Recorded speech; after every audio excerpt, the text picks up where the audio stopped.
উস্কানি কিন্তু দিয়েছে শেখ হাসিনা।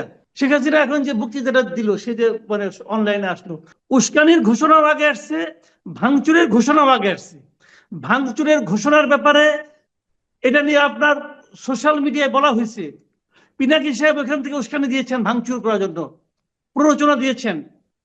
আমার কথা হলো, শেখ হাসিনা উস্কানি দিয়েছে। শেখ হাসিনা কি আমার আয়ত্তের মধ্যে আছে, নিয়ন্ত্রণের মধ্যে আছে? নেই। পিনাকি সাহেব উস্কানি দিয়েছে, পিনাকি সাহেব কি আমার নিয়ন্ত্রণের মধ্যে আছে? নেই। আমার নিয়ন্ত্রণে কি আছে? আমার নিয়ন্ত্রণে আছে ধানমন্ডি এলাকাটা। আমি কেন সেটা হতে দেব?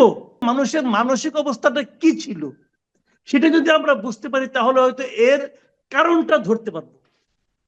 কারণটা আপনি ধরেন, হিট অফ দ্য ধরেন আপনি আপনি একজন লোক এসে মনে করছে আমার খুবই একটা অপমান করলো, আমার একজন আত্মীয়কে, আমার স্ত্রীকে, আমার কন্যাকে খুব অপমান করলো, ধরলো, সে আমার আয়ত্তের মধ্যে আসলো, আমি নিজেকে নিয়ন্ত্রণ করতে পারলাম না, তাকে আমি একটা কোপ দিয়ে বসলাম। আমার মারাটাকে আপনি ইমোশনালি জাস্টিফাইড করতে পারলেন, লিগালি পারবেন?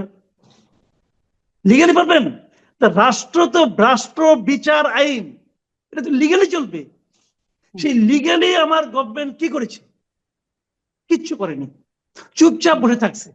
এবং বসে থেকে ইনস্ট্যান্ট প্রভোকেশনের কারণে এটা একটা লিগ্যাল জায়জও হয়ে যায়। বিবৃতি দিয়েছে। সেই বিবৃতিটা দেওয়ার পর তার মনে হয়েছে এটা বিবৃতি তো ঠিক হলো না, তার ঠিক 4-5 ঘন্টা পরে আরেকটা বিবৃতি দিয়েছে। ওই দিন রাত্রে 1টার সময় বিবৃতি দিয়েছে একটা, আমি একদম হিসেব করে দেখছি, 1টা 3 মিনিট আমি বিবৃতিটা পেয়েছি। তো অত রাতে বিবৃতি দিতে হলো কেন? বুঝতে পারছি ওটা ঠিক হয়নি। এই বিবৃতিটা সারা দুনিয়াকে খাওয়ানো যাবে না, এবং সারা দুনিয়াকে আজকেও খাওয়ানো যায়নি। গভর্নমেন্ট, আমি মনে করি পোলাপান্ডা অনেকে শেখ হাসিনার ট্র্যাপে পড়েছে, আমি তো মনে করি যে গভর্নমেন্ট হিমসেলফ ট্র্যাপে পড়েছে। ক্ষতি হয়েছে কার দেখেন? ক্ষতি হয়েছে বাড়িটা, ক্ষতি হয় না। বাড়ি ভাই একটা স্থাবর সম্পত্তি, যে কোনো সময় আবার উঠবে। ঠিক আছে, শেখ হাসিনা সে তো হাজার হাজার অপরাধ করছে, একটু বুঝাই গেল আজকে। তাকে বিচারের মুখে আনলে তার কি পরিণতি হবে এটা বুঝতে আমার কোনো কষ্ট হচ্ছে না, এবং এটাই হওয়া উচিত, এটা নিয়ে আমার কোনো আপত্তি নাই।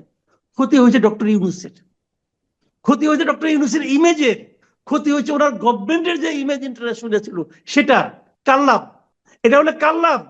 আমার লাভ না, আমার লস। লাভ কার? লাভ ইন্ডিয়ার। আর লাভ কার?